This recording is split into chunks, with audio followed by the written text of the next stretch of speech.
اینا برادرها مرغ‌مو هم برآورد روز 28م. اینا چوچکاش تماشا کنه اکا اینم چوچکای البته اینا یک 2 ساعت شد برآمدن شونا تماشا کنه شونا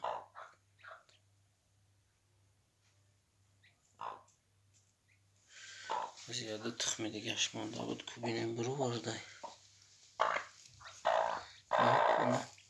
شم برآورده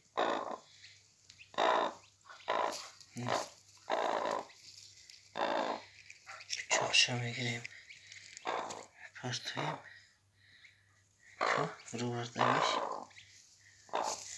نه نه ترایولی یه تخمی دیگهش مونده که بینیم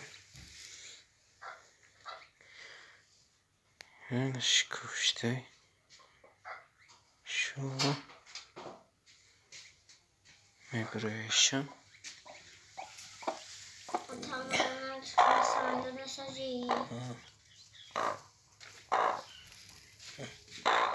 ایش ترایولی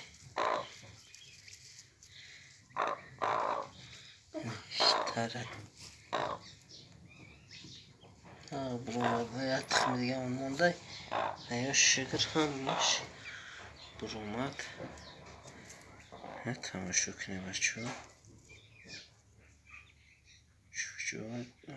تو شیده اینه مرغیم چوخش خیلی بگیریم پرتویم چوخه نگاه